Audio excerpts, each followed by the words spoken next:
Magandang gabi po, Luzon, Visayas at Mindanao. Pinaaresto ng Sandigan Bayan 5th Division si Senador Jinggoy Estrada para sa kasong plunder na walang piyansa. Kaugnay pa rin yan sa pagtanggap umano ni Estrada ng kickback sa mga maanumalyang flood control project. Pero iginit ni Estrada na inosente siya. Sabay sabing inalok siyang hindi kakasuhan kung tatalikuran ang mayorya. Nakatutok live si Maki Pulido. Maki. Inabot lang ng 28 minuto ang convoy na naghatid kay Senator Jinggoy Estrada mula sa Senado hanggang dito sa Camp Crame kung saan sumailalim siya ng booking process. Pasado alas 12:30 ng hapon dumating sa Senado ang mga taga-PNP-CIDG. Kasunod si DILG Secretary John Vic Remulla. Humarap muna si Senador Jinggoy Estrada sa media. Nakakapit si Senator Rodante Marcoleta kay Estrada habang naglalakad ito patungo sa press conference area. Kasama ring humarap si Senator Amy Marcos. Giit ni Estrada, inosente siya. Paano raw masasabing nagpasok siya ng budget para sa mga maanumalyang flood control project, gayong mismong Senate Legislative Budget Research and Monitoring Office walang may pakitang dokumento na nag-insert siya sa 2025 national budget. Wala po akong kinalaman dyan. Ngayon ko lang po isa sa publiko ito. Maraming beses po ako inalok na talikuran ang independent majority block kapalit ang pagbabasura sa aking kaso. Ngunit, hindi ko po ito tinanggap. Mas nanaig ang paninindigan ko na ako'y manatili sa hanay ng mga kasamahan ko sa independent majority block. I stand my ground. Hindi ako matitinag sa anumang panggigipit, pananakot, political maneuvering, para talikuran ang aking paninindigan. I will not yield to threats. I will not be intimidated. I will not be pressured into surrendering my independence of judgment. Habang nililinis daw ang kanyang pangalan, hindi siya tatanggap ng sweldo bilang senador. Hindi ako papasailalim ng kustodya ng Senado. I will not seek Senate custody. Hindi ko gagamitin ang Senado bilang panangga laban sa mga aligasyon sa akin. Nakahanda akong ipagtanggol ang aking sarili sa hukuman at hindi ako magtatago sa likod ng institusyong ito upang umiwas sa proseso. Pagkatapos ng kanyang pahayag sa media, pinagitnaan na si Estrada ni DILG Secretary John Vic Remulla at mga opisyal ng PNP-CIDG para ihain ang warrant of arrest na inisyu ng Sandigan Bayan 5th Division. Habang naglalakad palabas ng Senado si Estrada, inaayos naman ang convoy na maghahatid sa kanya sa PNP-CIDG sa Camp Crame. Ang mga personal na sasakyan ni Estrada, pinagitnaan ng mga sasakyan ng PNP. Habang papalabas si Estrada ng Senate Building, kumaway pa ito mula sa loob ng sasakyan. 3:50 ng hapon, tumulak na ang convoy patungong Camp Crame. 4:18 ng hapon, nakarating na si Estrada sa Camp Crame para sa booking process. Around 5:23 ay umalis uli ang convoy para isurrender na si Estrada sa Sandigan Bayan. Pero sa pagkakataong ito ay nakasakay na siya sa coaster ng PNP. Emil? Maraming salamat, Maki Pulido. At maki-update na tayo sa Sandigan Bayan na siyang magtatakda kung saan ikukulong si Senador Jinggoy Estrada at ibang akusado kaugnay ng kasong plunder. Nakatutok to live si Joseph Moro. Joseph! Yes, Vicky, nandito nga tayo sa 5th Division, sa courtroom ng 5th Division kung saan pinoproseso na sa mga oras na ito itong si Senador Jinggoy Estrada. Bandang mag-aalas 6 nang dumating siya dito sa korte na naglabas ng warrant of arrest para sa kasong plunder na ini-issue ng Sandigan Bayan 5th Division kaugnay nung umano'y pagkuha ng kickback nitong si Senador Estrada na nagkakahalaga ng 573 million pesos mula para sa mga flood control projects sa NCR at saka sa Occidental Mindoro. Ang kasama nitong si Senador Estrada, ang kanyang mga staff at kanyang anak na si Janela yung nakita natin. At kung tama yung nakita natin sa pagpasok niya, medyo iika-ika itong si Senador Estrada sa paglabas niya mula rito sa elevator. Ang impormasyon natin dito, Vicky, ay pagkatapos nitong mga booking procedure, kinuna na ng mga fingerprints at ng mga pangunahing impormasyon ng senador na kailangan ng korte para masabi na ipatupad na yung warrant of arrest, at pagkatapos yan ay commitment order na. Ang sabi sa atin ng clerk of court ni Attorney Lizelle De Leon ay i-commit siya o i-detain na siya sa New Quezon City Jail, kung saan nandun din yung sa kanyang kaibigan at kapwa senador na si dating Senador Bong Revilla. Tinangkapan ng kampo ni Estrada na harangin yung arrest warrant para sa plunder. Nag-file sila ng mga motion pero hindi yan umubra sa korte at naglabas nga banda pasado ng tanghali ng arrest warrant laban sa senador. Bukod sa senador ay nilabasan din ng arrest warrant itong si dating DPWH Secretary Manuel Bonoan at 3 iba pang mga opisyal ng NCR DPWH. Yung isa, Vicky, no, si dating Assistant Engineer Denril Cortuna ay kusang sumuko dito sa 5th Division. Pagkalabas ng arrest warrant bandang alas 2, mga alas 3, alas 4, nandito na siya, kusa siyang sumuko at ikinumit na rin siya. So inutos na rin ng korte ang kanyang pagkakadetine sa New Quezon City Jail, Vicky. So sa mga oras na ito ay mukhang patapos na tayo sa proseso. Hintayin lang natin kung ano yung mangyayari. Pero yan ang mga pinakahuling detalye dito sa Sandigan Bayan kung saan nga humarap na at sumuko itong si Senador Estrada. Vicky. Joseph, yung mga kapwa-akusado ni Senador Estrada ba ay doon rin ilalagay sa New Quezon City Jail? Joseph? Yes.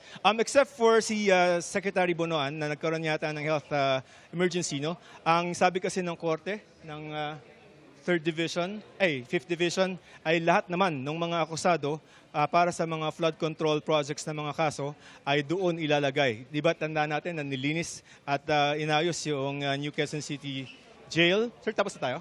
New Quezon City Jail para nga doon ilagay yung mga makakasuhan para sa mga flood control projects. So yes, ang sabi ng clerk of court, si Senator Estrada will be detained doon sa New Quezon City Jail. Yung nauna na yung isa na assistant na regional director.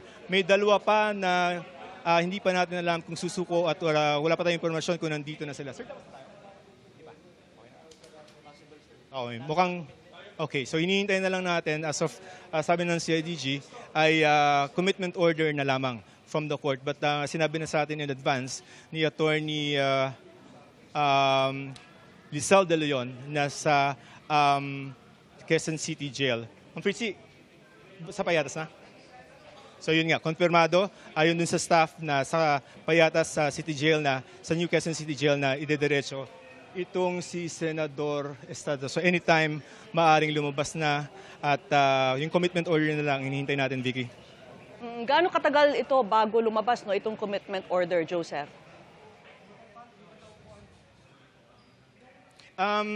Tama ba yung pagkakaintindi ko kung gaano katagal lalabas yung commitment order? In a few minutes. Hinihintay lang natin, nagre-ready na sila. But that's where he's going, sa New Quezon City Jail. So lalabas na sa loob ng ilang minuto na lamang yung commitment order. Sinabihan na naman tayo in advance ni Attorney Lizelle na doon lahat ng mga akusado for flood control, Vicky. Alright, sige. Maraming salamat sa iyo, Joseph Moro. Bago na aresto si Senador Jinggoy Estrada, nagkasagutan muna sina ni Interior Secretary John Vic Remulla at Senate President Alan Peter Cayetano. Giiti Cayetano, dapat ay sa labas ng Senado inaresto si Estrada. Mula sa Camp Crame nakatutok live, si Maris Zubali. Maris. Ivan, ikinuwento ni DILG Secretary John Vic Remulla kung paano naihain ang warrant of arrest para kay Senador Jinggoy Estrada sa loob mismo ng Senado. At sa isang punto ay nagkataasan pa raw sila ng boses ni Senate President Alan Peter Cayetano. Pagkatanggap ng kopya ng warrant of arrest mula sa Sandigan Bayan 5th Division ng 2:45 p.m., isinilbi na ni DILG Secretary John Vic Remulla at ng PNP-CIDG ang arrest warrant at inaresto na si Senador Jinggoy Estrada sa Senado. Binasahan po siya ng Miranda rights niya kasama ang kanyang abogado. Naiintindihan niya, tinanong sa kanya kung naiintindihan niya kung anong ang charges laban sa kanya. Sabi niya naiintindihan niya.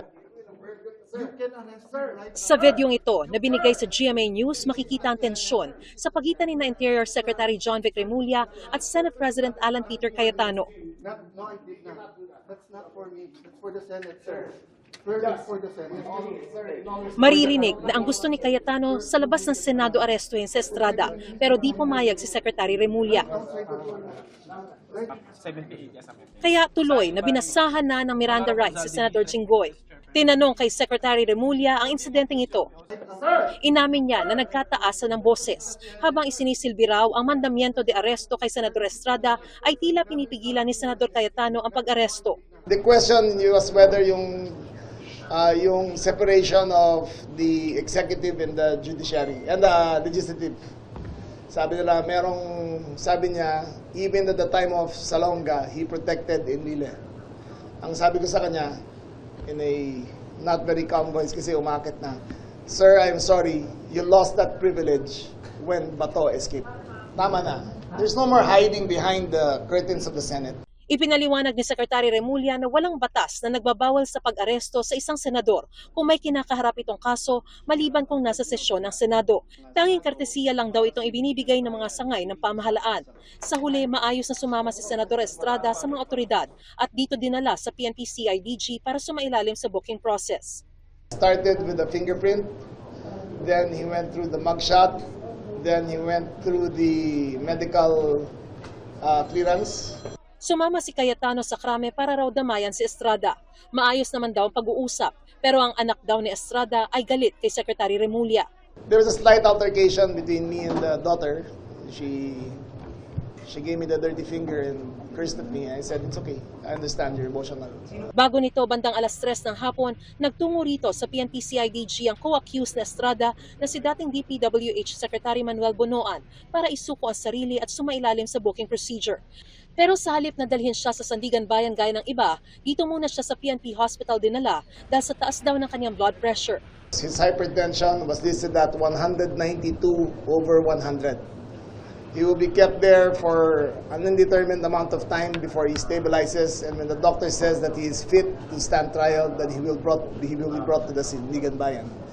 Kasama sa mga inisyuhan ng warrant of arrest, sina Assistant District Engineer Denril Cesar Sanchez Cortuna, District Engineers Manny Bumaga at Bulusan, at Arturo Lombres Gonzalez Jr. Sila ang 5 inisyuhan ng warrant of arrest ng Sandigan Bayan 5th Division para sa kasong plunder dahil sa umano'y pagtanggap ng 573 million pesos na halaga ng kickback mula sa mga DPWH projects.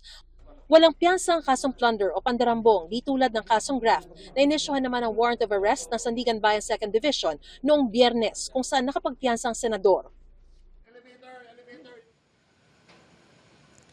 Ivana, sa Sandigan Bayan na ang desisyon kung saan i-commit ang mga akusado. Pero sa kondisyon o sa lagay ni dating Secretary Bonoan ay hindi pa masisiguro, hindi pa masasabi kung hanggang kailan siya mananatili dito sa PNP General Hospital dahil depende pa raw ito sa kanyang kalagayan. Paniniguro lang ni Secretary John Vic Remulla, full security ang nakabantay ngayon sa ospital kay Secretary o dating Secretary Bonoan at walang special treatment sa kahit na sino sa mga akusado. Ivan? Maraming salamat, Mariz Umali. Mahigit 1 oras lang delayed ang nakatakda ng sesyon sa Senado ngayong unang araw ng Hunyo. Present ang 11 minority senator pero walang taga-mayorya. Nakatutok doon live si Sandra Ginaldo. Sandra, nasaan ang mayorya? Yes, Ivan, ngayon nga po ay nagpapatuloy pa nga po tayo nag-iintay dahil ngayong hapon lang naaresto itong si Senador Jinggoy Estrada sa kasong plunder at nakita namin, Ivan, na sa kanyang pag-alis yung ilan sa mga sasakyang kasunod niya ay naroon po ang ilang senador at kabilang nga po sa nakita itong si Senate President Alan Peter Cayetano na sumusunod dun sa kanyang convoy. Pero ngayong sesyon ay wala po ni isa sa mayorya ang dumating dumating. Nasa session hall po ang mga imbitado na mga bisita, maging ang minority senators, bago pa man ng alas 5 ng hapon para po sa sesyon ngayong araw. Pero sa kaliwang bahagi, makikita po yung mga bakanting upuan naman po ng majority senators.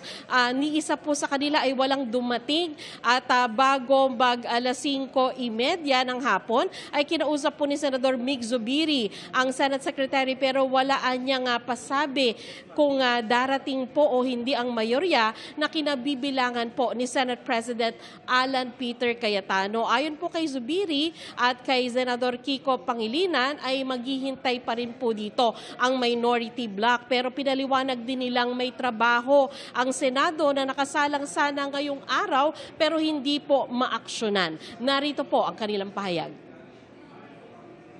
We have two third reading bills here today, and or three, and two of them happen to be citizenship bills for our Philippine teams. Ang mahalaga dito yung sa CA, kasi meron pala mga generals that are up for promotion na darating na po yung birthday nila. So kung hindi magko-convene yung CA, kawawa naman sila, di ba? Naapektuhan pa yung promotion nila at nababypass na sila, hindi na sila tapos na. Ibig sabihin, after their 30 plus years of service, they cannot get promoted one rank higher. Meron din kaming dalawang third reading. Kay Matthew Ramos at si Benny Boatwright for citizenship. It's scheduled today and they're here. So we're just Senator waiting. Mix, mga ilang oras po hintayin nyo? How long na maghihintay ang minority? Long as it takes, we'll wait. Trabaho naman to eh. Walang masabi sa inyo, sir, na hindi makakapag-start ng fight? Si Secretary daw tinatawagan pa daw niya CSP. So, hintayin lang po kami. We're ready to work. Pero may violation po ba sa rules? Wala pa. Yung hindi pagsipon? Hintayin natin sila. Let's wait for that. Nangyayari naman na nahuhuli. So, we'll wait for that. Pero never so nangyari na nag-cancel bigla. Wala pa namang cancellation.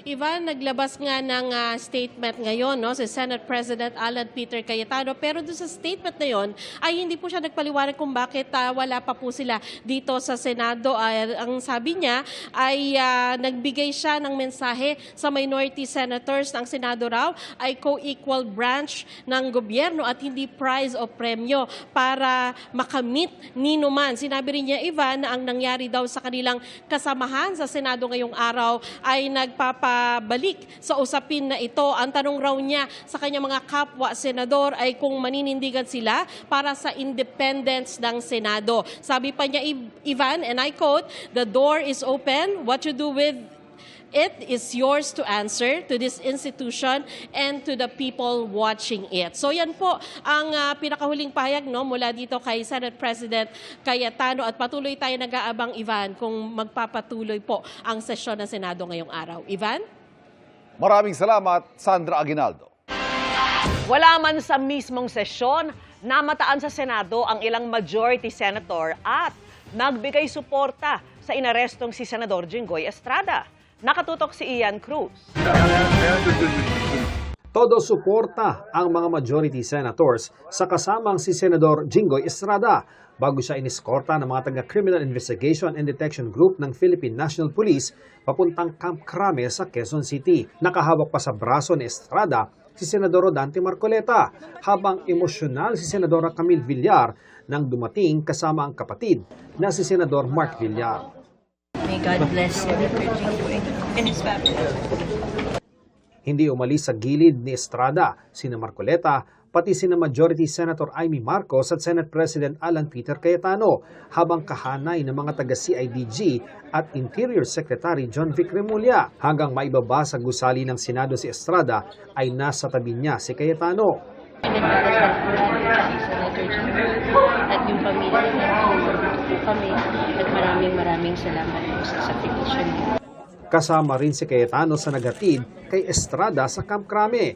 Hindi naman nagbigay ng pahayag si Senador Robin Padilla na miyembro rin ng mayorya.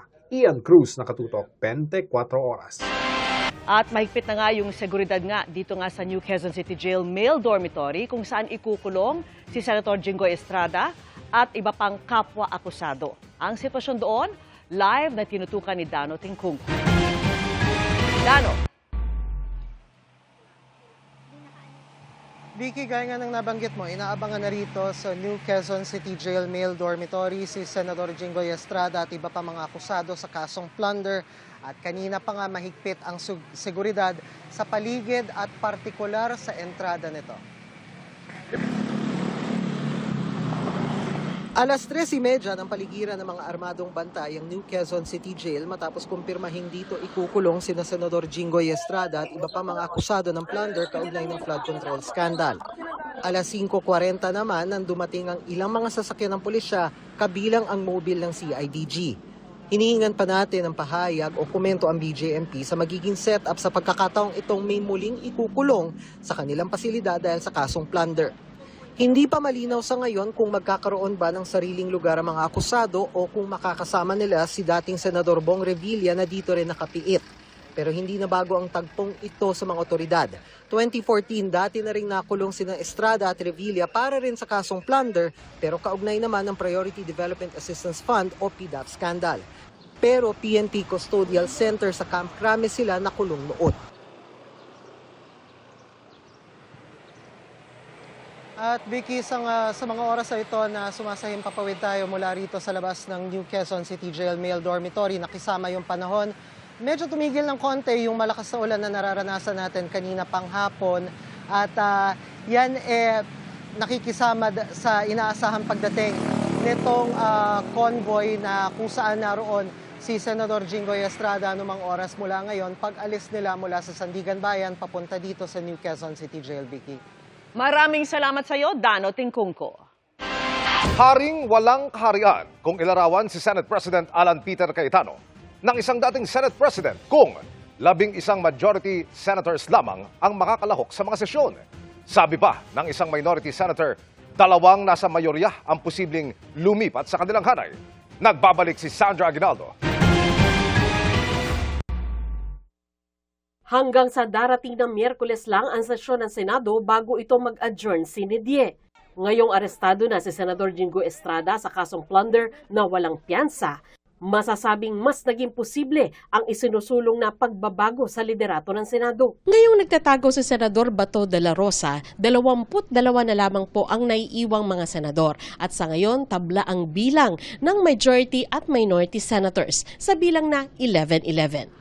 Ayon kay dating Senate President Franklin Drilon, sa sitwasyong tabla ang bilang, Senate President pa rin si Alan Peter Cayetano pero, anya, mahirap na umusad ang isinusulong ng majority senators gaya halimbawa ng pag-amyenda sa rules ng Senado at maging ang trabaho ng Senate committees. Inihalin tulad ni Drilon ang sitwasyon ni Cayetano sa haring walang kaharian. King of the kingdom. He has no control over the Senate. There's only 11 votes. So, Alan Cayetano cannot pass any measure because he will not have the support of the majority. Kamakailan, inanunsyo ni Cayetano na magsisimula na ang pagdinig ng Senate Blue Ribbon Committee sa flood control controversy sa Huwebes. Pero wala pang impormasyon kung matutuloy ito. Yung reorganization of committees, hindi mo magalaw kasi walang majority. Kung nais ng minorya na makuha ang liderato, kailangan pa rin nila ng karagdagang 2 senador. Sabi ni Senador Raffy Tulfo, meron naman umanong posibleng lumipat. Kung pagmamasdan nyo yung demeanor ng mga senador na sa majority at that time yung mangyari kaguluhan, merong ilan doon na hindi happy. Yung mga kilos nila, yung demeanor nila, parang hindi sila sang-ayon sa mga pangyari. Yun yung 2 maaaring lumipat.